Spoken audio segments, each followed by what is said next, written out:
Cześć, to ja, Kamila, czyli Polka w podróży. Zapraszam Was dzisiaj na wycieczkę po pętli Hazang.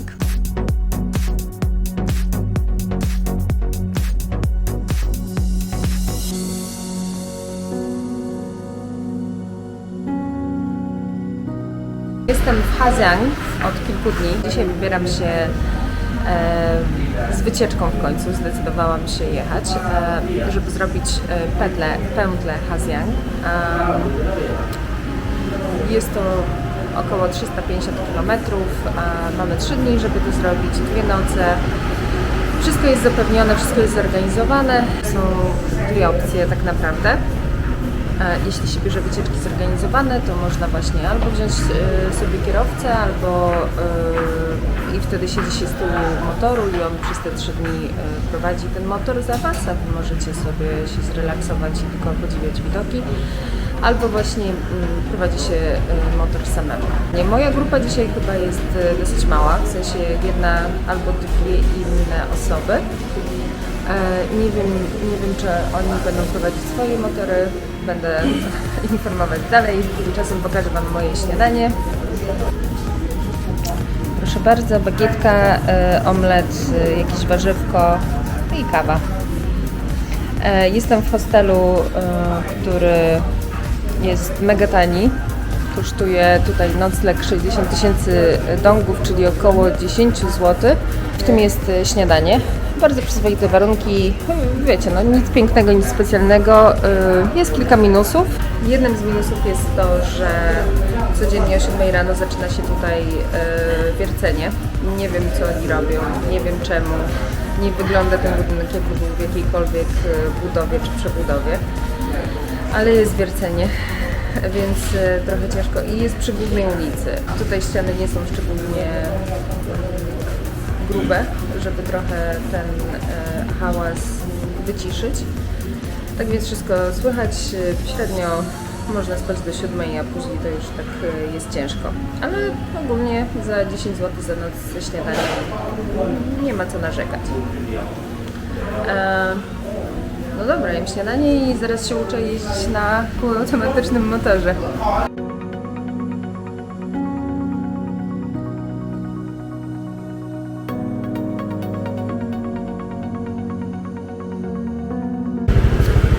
Pierwsza jazda próbna na moim super rumaku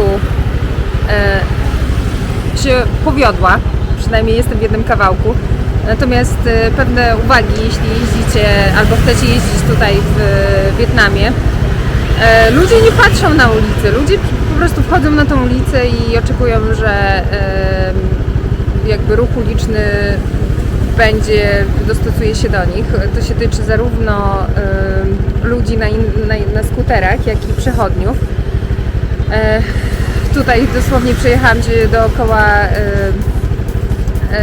miasta, znaczy 2 ulice i 3 razy ktoś mi wyszedł na ulicę, w ogóle się nie patrząc.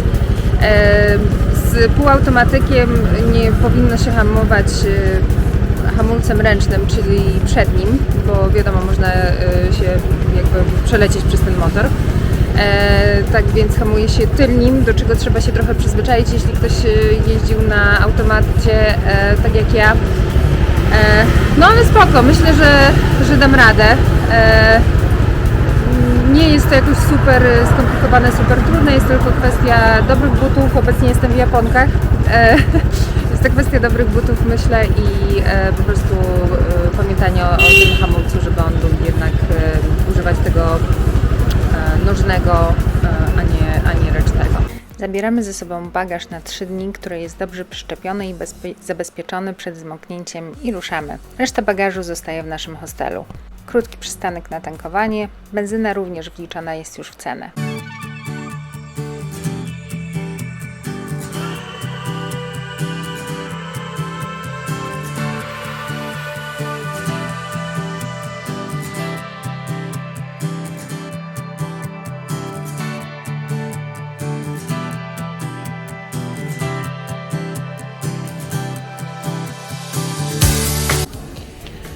Więc zrobiliśmy pierwszych, nie wiem, 30, 40, może też 45 km.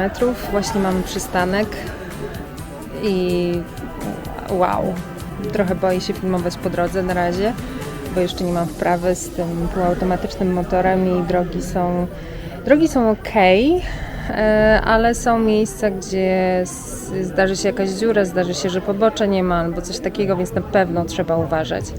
No ale jest przepięknie, po prostu absolutnie przepięknie, a to nawet nie jest żadna jakaś najlepsza część tutaj tej pętli.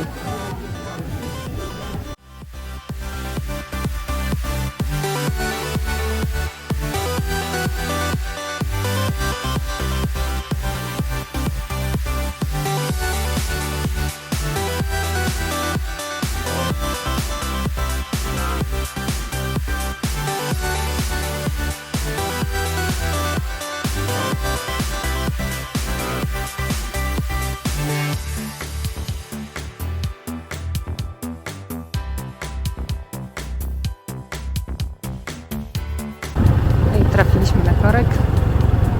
Była jakaś ciężarówka przed nami i 50 motorów.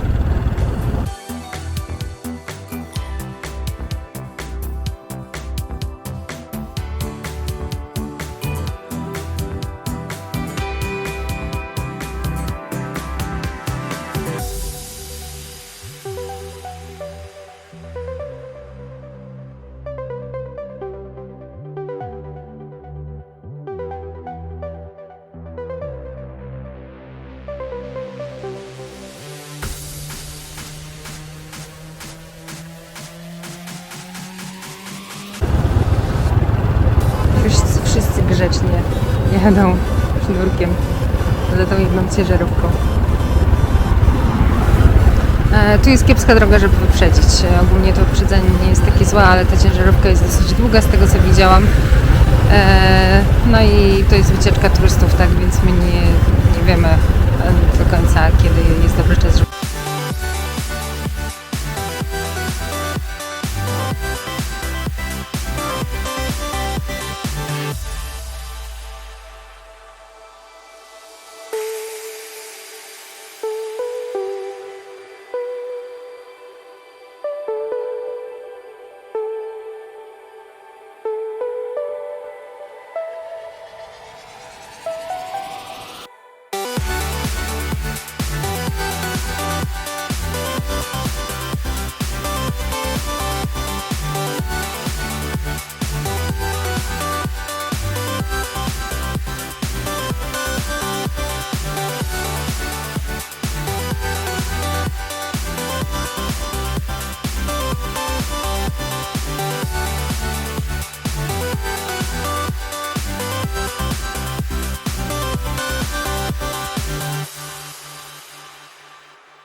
Okej, więc mały update, jeśli chodzi o pierwszy dzień wycieczki tutaj na pętli Hajiang lub Hajiang. Podobno obydwie wymowy są poprawne. W każdym razie tak, ja się zdecydowałam na wycieczkę zorganizowaną, tak naprawdę w dużej mierze dlatego, żeby nie zapłacić, Jezus Maria, jaka wielka ważka, tutaj mandatu, jeśli się spotka policję. W ostatnim czasie podobno to się zrobił dosyć duży problem.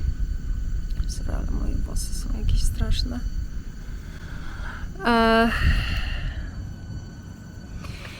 No i jakby jeśli się wykupi taką wycieczkę tutaj z biurem podróży, gdzie się ma przewodnika i jedzie się w grupie, to jest taka cicha zasada, że się tego mandatu nie zapłaci. No i ja myślałam, że to bardziej wygląda w ten sposób, że oni po prostu mają jakiś układ. Duża grupa.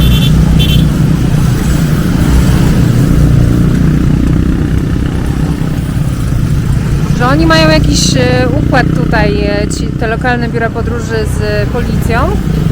No i jakby są trochę tacy nietykalni, powiedzmy. Okazuje się, że wcale tak nie jest. I obecnie sytuacja wygląda w ten sposób, że po przejechaniu około 40 km zrobiło się kilka patroli policji, więc to co robimy, to próbujemy tą policję jakby trochę oszukać. Ponieważ jesteśmy w małej grupie, to nasz przewodnik razem z jeszcze jedną tutaj lokalną dziewczyną trochę nas przemycają, o tak. Czyli zabierają nas na swoje skutery, przemycają nas koło tych punktów właśnie, gdzie stoi policja i dalej jakby jedziemy znowu sami. No niestety zajmuje to trochę czasu, ponieważ dzięki Bogu w ogóle mamy małą grupę, bo jest nas 5 osób plus przewodnik, no i tam jedna dziewczyna lokalna. Ona jakby jest takim trochę zwiadowcą. Ona jedzie kilka kilometrów przed nami i patrzy, czy właśnie nie ma patroli policji. Jeśli są te patrole, to my się zatrzymujemy i kombinujemy, co tutaj zrobić, jak ich uniknąć. No nic, no jest jak jest. Niestety ta sytuacja z policją jest trochę stresująca. Mega się cieszę, że jednak nie brałam sama skutera, bo taki był oryginalny plan, tylko się zdecydowałam jednak na tą wycieczkę, bo to było jednak naprawdę stresujące. Do końca nie wiem, podobno jeśli się raz zapłaci mandat, w sensie nie dostaje właśnie się oficjalnego mandatu, tylko to jest taka łapówka, no. Jeśli się podobno raz dostanie tą łapówkę, to później już się nie dostaje, ale kto wie. No, a tutaj oni rzeczywiście są fajnie przygotowani na tę okoliczność, tak więc no chociaż tyle dobrego, tak? Jest przepięknie. Niezależnie od tego, ile kilometrów zrobimy tak naprawdę, myślę, podobno ta policja tutaj jest na początku bardziej tego właśnie, tej pętli, więc miejmy nadzieję, że jutro, pojutrze nie będzie takich problemów. No na pewno jest trochę kombinowania, ale warto, bo są piękne widoki. Dzięki Bogu mamy dzisiaj dobrą pogodę, to też jest plusem. Jakbyśmy musieli gdzieś w deszczu stać, to na pewno nie byłoby fajne, ale mamy super pogodę. No i tyle, no, część przygody, tak. Takiego lokalnego kolorytu. Też to zawsze ciekawe. Ale w grupie jednak jest na pewno lepiej pod tym względem.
Idziemy do jaskini.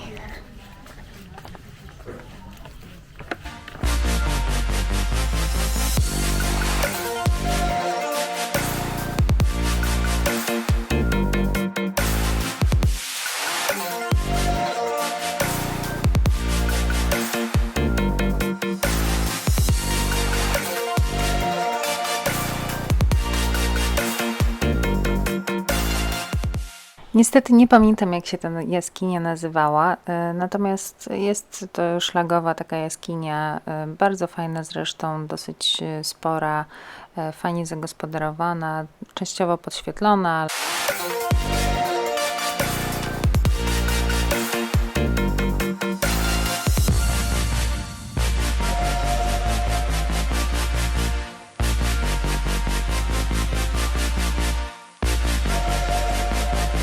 Pierwszy nocleg mieliśmy w nowym, czystym i bardzo przytulnym małym hotelu z przemiłymi właścicielami.